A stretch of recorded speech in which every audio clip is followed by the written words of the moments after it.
घंटे की फ्लाइट है और आपके बटन दबाती जो आपके सामने जो मुंह से शराब निकल जाए वो शराब आपके सामने जो आपने मांगा वो खाने को मिल जाए, तो वो होता था। उसके बाद क्या होता था? ये सुख भोगा? नहीं, मुझे सुख भोगने का अवसर नहीं मिला। मैंने उसके पहले राजदीप सरदेसाई के हाथ में वो पूरा स्टिंग ऑपरेशन था जिसमें कांग्रेस सांसदों को खरीद रही थी। अगर वो स्टिंग ऑपरेशन चल जाता, वो सरकार 2008 में उसी दिन गिर जाती। या बंगाल में बीजेपी जो है वो कल को कोई यात्रा निकालना शुरू करे, बंगाल जोड़ो यात्रा, तो क्या आप, मैं और कोई दूसरा व्यक्ति जिन्हें ये सो कॉल्ड गोदी मीडिया कहते हैं वो उस यात्रा में दिखेंगे क्या?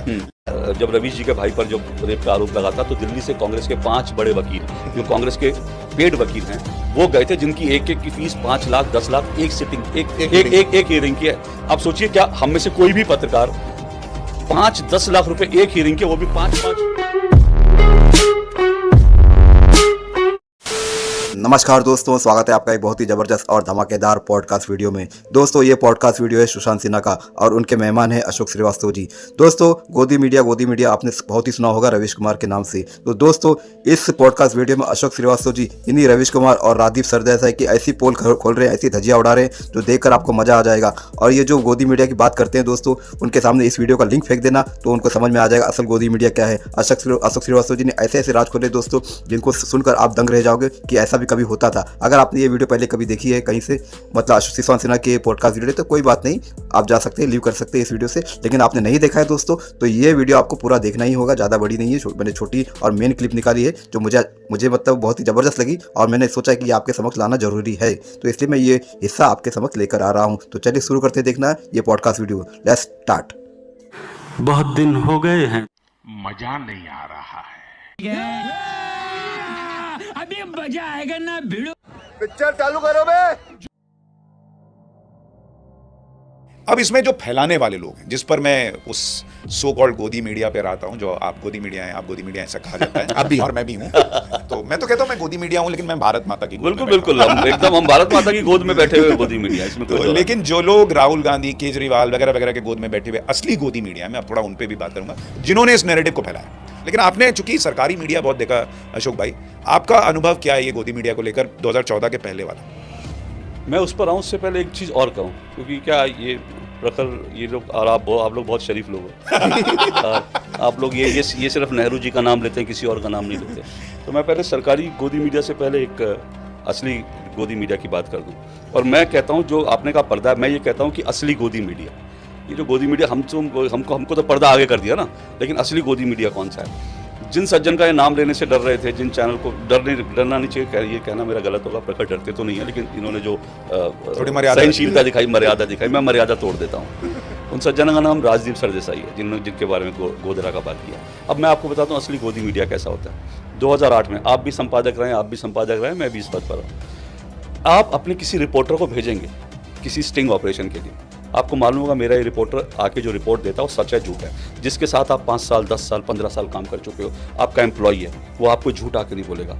2008 में आपको अच्छी तरह से याद होगा कैश फॉर वोट हुआ था, जिसमें संसद में उस वक्त न्यूक्लियर डील हुई थी अमेरिका के साथ, और लेफ्ट जो वामपंथी थे उन्होंने सरकार से हाथ खींच लिए थे, और मनमोहन सिंह की सरकार पूरी तरह से लेफ्ट के समर्थन में थी।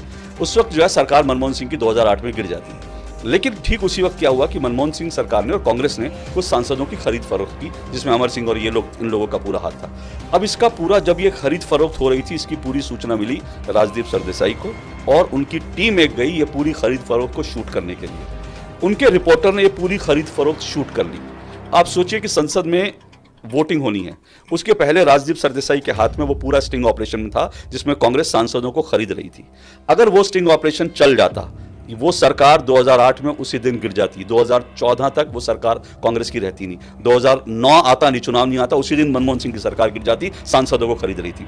लेकिन राजदीप सरदेसाई जी ने क्या कहा? उन्होंने कहा कि मैं पहले इसको चेक करूंगा, मैं अपने रिपोर्टर की रिपोर्ट चेक करूंगा, उसके बाद चलाऊंगा। और वो उस स्टिंग ऑपरेशन के ऊपर राजदीप सरदेसाई जो संपादक थे उस चैनल के, वो करीब 3-4 महीने तक उस स्टिंग ऑपरेशन पर बैठे रहे। उस दिन मनमोहन सिंह की सरकार बच गई, और ये जिस दिन मनमोहन सिंह की सरकार बची उसके 5 या 6 महीने बाद राजदीप सरदेसाई जी को पद्मश्री से नवाजा जाता है।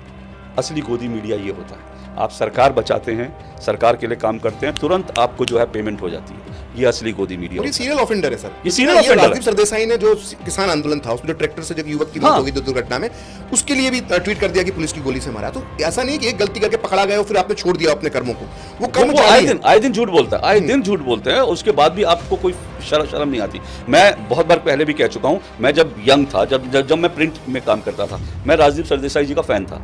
मुझे लगता था कि एक टेलीविजन पत्रकार ऐसा होना चाहिए, क्योंकि तब मैं चीज़ें जानता नहीं था। अभी उन्होंने कहा ना 2014 से पहले की, तब मैं प्रिंट में काम करता था, तो इस देश में कुछ चेहरे थे, राजदीप, बरखा, प्रणव राय, यही लगता था कि टेलीविजन पत्रकारिता यही है, तो हम लोग भी उनके फैन होते थे। वो तो जब 2012 के बाद जब लोगों के पास विकल्प आए और इनकी सोशल मीडिया आने के बाद इनकी जब असली चेहरा हमारे सामने आया, क्योंकि होता क्या सोशल मीडिया में, आपने जो आज के 5 साल पहले कहा होगा, आज वो निकल कर आ जाएगा। अब आप सोचिए अरफा खानम वो कैसे एक्सपोज होती हैं। अरफा खानम जब ला इलाहा इल्लल्लाह का नारा लगता है, वो कहती हैं ये समग्रता का नारा है, लेकिन लोगों ने अरफा खानम का पुराना ट्वीट निकाल दिया जिसमें वो ये कह रही थी कि भारत माता की जय कम्युनल नारा है। तो आप भारत माता की जय को कम्युनल कहते हैं, ला इलाहा इल्लल्लाह को समग्रता का नारा कहते हैं, तो आप 2 मिनट में एक्सपोज हो गए। तो इसके कारण अब जिस मसीहा पत्रकार की आप बात कर रहे थे, वो ये श्रीमान जो हैं वो अपने रवीश कुमार जी हैं। अब इनके ऊपर मैंने जो मेरी जो किताब है इसमें इनका जिक्र है, क्योंकि आपने इसमें एक नई किताब लिखी है। मेरी किताब जो है Modi Modi versus Khan market gang, इसमें एक चैप्टर ही है असली गोदी मीडिया, और इसमें मैंने प्रमाणों के साथ इनके स्क्रीनशॉट, इनकी जो असली चीजें हैं उसके साथ मैंने बताया ये कैसे असली गोदी मीडिया है। अब आप रवीश कुमार जी के आप पिछले तमाम वीडियो देख लीजिए, वो एक वीडियो में कहते हैं मैं खड़गे हूँ, मैं बेदाग हूँ, एक में कहते हैं मैं राहुल हूँ, मैं आ गया हूँ, एक में कहते हैं मैं कन्हैया कुमार हूँ, एक में कहते हैं प्रियंका आ गई, सब बदल गया। अब आप सोचिए इससे बड़ा गोदी मीडिया क्या होगा। रवीश कुमार तो आज कांग्रेस की गोद में बैठे हैं, मतलब कांग्रेस का अगर एक कोई छोटा सा नेता भी निकल कर आएगा, रवीश कुमार उस पर आधे घंटे की वीडियो पेल देंगे और उसको ऐसे दिखाएंगे जैसे शहनशाह आलम, मतलब एक चाटुकार होते थे ना शहनशाह, पुराने जो अकबर और ये सब लोग, इनके यहाँ नवरत्न के चाटुकार होते थे। तो इस तरह के नवरत्न चाटुकार लोग हैं कि हर वीडियो में कांग्रेस के एक नेता की बढ़ाई करनी है। आप और मैं या प्रखर, हम लोग फैक्ट्स पे बात करते हैं, हम ये नहीं कह रहे हम लोग मोदी, अभी हमने कहा कि मोदी सरकार में क्या कमी रही, हम लोग ये नहीं कह रहे कि मोदी वाह वाह मोदी, वाह वाह मोदी, गजब मोदी, ये लोग वाह वाह कांग्रेस, वाह राहुल, वाह, ये सब करते रहते। तो एक चीज और मैं जोड़ दूं, आपने रवि जी का नाम लिया भाई, जब भारत जोड़ो यात्रा चल रही थी, आप भारत जोड़ो यात्रा में किस बात का चल रहे थे, मुझे ये बताइए बतौर पत्रकार। आप ये कह सकते हैं आपको ऐसा लगता है कि संविधान खतरे में है तो आप राहुल गांधी के साथ भारत जोड़ने निकल गए। भाई मुझे ये बताइए, मुझे ऐसा लगता है मान लीजिए कि बंगाल में जो है स्थिति बहुत खराब है और बंगाल में बीजेपी जो है वो अपना एक दल भेजती है बंगाल में स्थिति को देखने के लिए, तो क्या मैं उसके साथ चला जाऊं? या बंगाल में बीजेपी जो है वो कल को कोई यात्रा निकालना शुरू करे, बंगाल जोड़ो यात्रा, तो क्या आप, मैं और कोई दूसरा व्यक्ति जिन्हें ये सो कॉल्ड गोदी मीडिया कहते हैं वो उस यात्रा में दिखेंगे क्या? लेकिन आप राहुल गांधी की भारत जोड़ो यात्रा में दिख रहे हैं, आपका भाई जो है वो कांग्रेस के टिकट पे चुनाव लड़ ले तो भी आप निष्पक्ष। सबसे भाई के आपने जिक्र किया, भाई पर एक गंभीर आरोप लगा, भाई पर एक बलात्कार का दलित बच्ची ने बलात्कार आरोप लगाया, वो सही है गलत है उस विषय पे हम नहीं जानते। जब रवीश जी के भाई पर जो रेप का आरोप लगा था, तो दिल्ली से कांग्रेस के 5 बड़े वकील, जो कांग्रेस के पेड वकील हैं, वो गए थे, जिनकी एक की फीस 5 लाख 10 लाख एक सिटिंग, एक हियरिंग की है। आप सोचिए क्या हम में से कोई भी पत्रकार 5-10 लाख रुपए एक हियरिंग के, वो भी 5-5 वकीलों के, हम लोग क्या अफोर्ड कर सकते हैं? हम लोग एक वकील 1 लाख का वकील अफोर्ड नहीं कर सकते। वहां पे साहब के लिए 5-5 वकील कांग्रेस के दिल्ली से फ्लाई करके जाते हैं। तो गोदी मीडिया कौन है भाई, किसको पैसे मिल रहे हैं, कौन किसको इकोसिस्टम मदद कर रहा है, ये बात जानिए। अब भाई आपने तो वो दौर भी देखा है जो कई बार हम चर्चा भी कर चुके हैं, लेकिन जो युवा वर्ग देख रहा है उसको पता चलना चाहिए। नरेंद्र मोदी तो अपने प्लेन में किसी को बैठा के नहीं ले जाते। ये तो उन्होंने कहा भाई तुमको कवर करना है या तो तुम फीड ले लो या अपने खर्चे पे जाओ। बहुत लोगों को इसकी भी दिक्कत है, लेकिन ये दिक्कत क्यों है? पिछले वाले प्राइम मिनिस्टर्स जो है वो अपने 7 पत्रकारों को प्लेन में ले जाते थे, और ले जाते थे तो क्या सुविधाएं मिलती थी? देखिए क्या होता था कि पहले जब प्रधानमंत्री जाते थे तो करीब 100-150 पत्रकार, मतलब कोई छोटे छोटे उर्दू के अखबार होते थे उसके संपादक भी जाते थे, तो सब लोग के लिए एक बड़ा मौका होता था। और उसमें क्या होता था कि उसमें प्रधानमंत्री के विमान में आप जाते थे तो जाते ही आपकी हर तरह की सेवा होती थी, आपको दुनिया की बढ़िया से बढ़िया डिश खिलाई जाती थी, महंगी से महंगी शराब पिलाई जाती थी। मतलब पत्रकारों के लिए एक बढ़िया पिकनिक होती थी कि आप सोचिए 12 घंटे 13 घंटे की फ्लाइट है और आपके बटन दबाती, जो आपके सामने जो मुंह से शराब निकल जाए वो शराब आपके सामने, जो आपने मंगा वो खाने को मिल जाए, तो वो होता था। उसके बाद क्या होता था, ये सुख भोगा? नहीं, मुझे सुख भोगने का अवसर नहीं मिला मैंने क्योंकि मुझे सुख भोगने का, लेकिन मैंने ये सब चीज़ें अपनी आंखों से देखी है। मैं आपको आगे की चीज़ बताता हूँ, क्योंकि वो सुख भी मैंने नहीं भोगा क्योंकि मुझे वो मौका नहीं मिला। हम लोग क्योंकि दूरदर्शन में थे तो हमारे सामने एक सीमाएं होती थी कि हमको भाई सरकारी लोग मीडिया कहते थे, ऑल्दो वी आर नॉट सरकारी मीडिया, लेकिन एक ये होता था कि हमको बड़ा संभल के रहना है। उन लोगों को, बाकी पत्रकारों को छूट होती थी पूरा। उसके बाद जैसे ही आप पहुंचते थे, आपका होटल का कमरा बुक होता था, होटल का आप दरवाजा खोलिए, बगल में आपके ब्लैक लेवल या ब्लू लेवल जो है, जो भी महंगे से महंगी शराब है उसकी बॉटल रखी रहती थी, वो होती थी विदेश मंत्रालय के सौजन्य से। उसके बाद जब आप होटल में, जिस होटल में रुकते थे, उस होटल में एक मीडिया सेंटर बनता है। मीडिया सेंटर आज भी बनता है, लेकिन वो जो मीडिया सेंटर पहले बनता था, अब के दोनों में फ़र्क है। उस मीडिया सेंटर में पत्रकारों के लिए सुविधाएं होती हैं जो ठीक है, देनी चाहिए, आज भी मिलती हैं कि टेलीफोन है, फैक्स मशीन है, आपको वहाँ से कोई रिपोर्ट करनी है, इंटरनेट लगा हुआ है, सब कुछ। लेकिन पहले क्या होता था, जो मीडिया सेंटर होता था उसके साथ एक 24 घंटे एक चलने वाला एक बार होता था, तो वहाँ पे शराब रहती थी और खाने का रहता था, तो आप शराब पीजिए, काम कीजिए, शराब पीजिए, काम कीजिए, और उसके बाद बॉटलें जो मैंने अपनी आंखों से पत्रकारों को देखा, बॉटल्स उठा के अपने रूम में ले जाते थे और दिल्ली आके फिर बांटते होंगे दोस्तों को कि देखो तुम्हारे लिए वहां से लाया। तो पैसा किसका खर्च हो रहा था? सरकार का पैसा खर्च हो रहा था। तो ये सब इसमें मैं आपको बता दूं, नरेंद्र मोदी सरकार में वाकई पत्रकारों के बहुत बुरे दिन, मैं तो मान लीजिए दौरा कवर करने अमेरिका गया, कई जगह गया, कुछ नहीं मिला। वहाँ जो मीडिया सेंटर बनता है वहाँ पे केला और सैंडविच, बेसिक चीज वही चीज होती है। मेरा 2015 में ही एक छोटा सा वीडियो मैंने एक बुक लॉन्च में ऐसे ही बता दिया था कि पहले और अब में क्या फर्क। वो इतना वायरल हुआ क्योंकि लोगों को मालूम नहीं था, लोग हैरान थे कि पत्रकारों को ये सब सुविधाएं मिलती थी,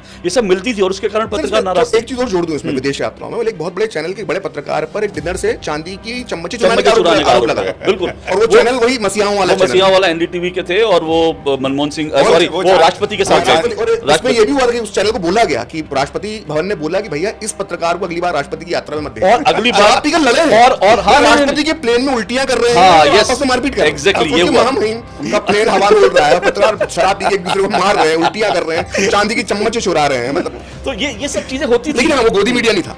रवीश जी का एक प्रोग्राम मैं अभी देख रहा था, मजे के लिए ही देखते हैं हम लोग। तो रवीश जी उस प्रोग्राम में लग रहा था कि मुंह में ले लेंगे लॉलीपॉप, लाल रंग का टोपी पहना हुआ।